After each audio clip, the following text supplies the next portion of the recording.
Welcome to a new video. In this video we will discuss a simulated inductor circuit. We will see how we can design the circuit for a specific inductor value. Of course we will see everything step by step and also verify these in SPI simulations.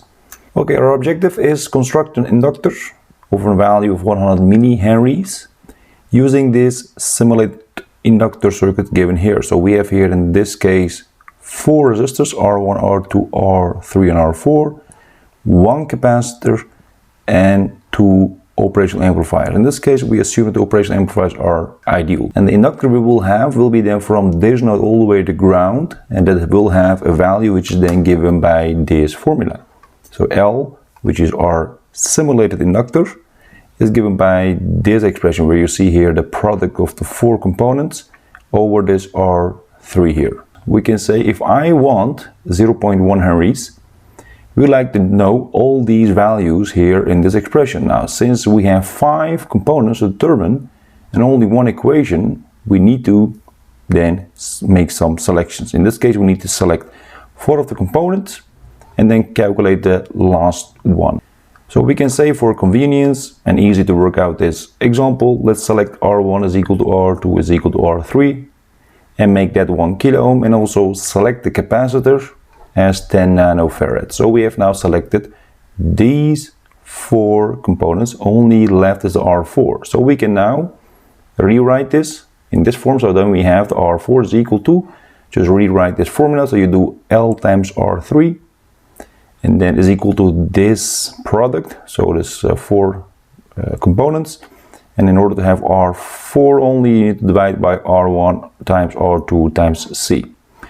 So we have all of these, so we can just substitute the values. So 10 to the power 3 is 1 kilo ohm, 0.1 we need for our inductor, divided by this. 10 to the power minus 8 is then 10 nanofarads, and it will end up to 10 kilo ohm. So we have now all of our components here. So if we select in the future calculations, all these 3 values of the resistors are just 1 kilo ohm or anything, just the same. And then we can write the formula here given in a more convenient and more easy way like so. So we can say the L, which is our simulated inductor, will be then this R, which is our defined as parameter for these 3 resistors, times R4 C.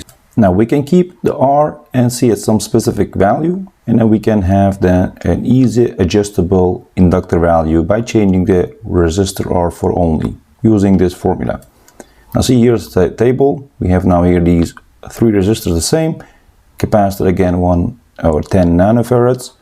So the resistor R4 has these values. So we have now here 10 ohms, 100, 1 kilo, 10 kilo and 100 kilo ohms. And the inductor will go up also linearly looking at this formula. So here from 10 to the power minus 4, 10 to the power minus 3 etc. Okay. Let's see now here the simulation results. This is now a plot for the specific frequencies. So we're going from 1 Hertz all the way to 1 megahertz. And you see here also in log scale the impedance of this line. This is the plot using this circuit in the simulator. You see here the 2 operational amplifiers, again ideal, and the 5 components we have calculated. So these are the values we have selected, of course, and also the R4 is 10 kilo ohm as calculated.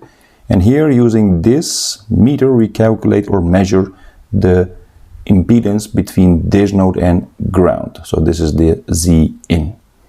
And that's actually also this impedance. So for specific frequencies we have here labeled the impedance. So for 10 Hertz, I mean 100 Hertz, etc. We know that the inductor reactance is given by this omega times L. So the XL is omega L, and we can then calculate, rewrite this, what the inductor value must be by doing the reactance over the omega, which is our radian frequency. And remember, omega is 2 pi times the frequency, which is shown here. So if we just select some value here, so just this label for instance, we can say now this much ohm or reactance I have at this specific frequency. So let's substitute that. You will get now here 628.32 ohms over 2 pi times 1 kilohertz or 1000. That will result in 0.1 henries as we wanted, or 100 millihenries. So this is indeed correct, and this goes up linearly. So if you increase this frequency by a factor of 10, your impedance goes also by a factor of 10 up, and exactly also same for the 100 hertz, kilohertz, etc. We can also see what the effect is of this sweeping of this R4, because we used the simple formula by setting this R1, R2 and R3 exactly equal to each other, and then also selecting the capacitors, and then by just adjusting the R4. So what happens? Again, this circuit here, we have now again R1, R2 and R3 here, 1 kilo ohm, capacitor again 10 nanofarads, and we will now sweep this R4 here, so we will change that. So we will have these components again, and now you have this plot. What you see here, we have now here 5 plots, and this blue line is again our original situation where we have this 10 kilo ohm as our R4. Now you have here also the 4 other variations, which is pink is for the 100 kilo ohm. So if you increase the R4, the line just shifts up by 10 times. You see actually here this impedance is now going up by a factor of 10, but the slope will be the same, and that slope will then determine also our value of your inductor. And if you go for other values, you see here for 1 kilo, 100 ohms and 10 ohms, you see the lines are indeed parallel, but it goes down by a factor of 10. Each time we have here also a decrease or increase in the resistor R4. We have created here or constructed an inductor of 100 millihenries by using the resistors and a capacitor and 2 operational amplifiers. If you have any questions, please let me know in the comment section. I will try to answer them as soon as possible. Don't forget to like and share these videos so that we can reach more people for these interesting topics. Thanks for your cooperation, and see you next time in another video.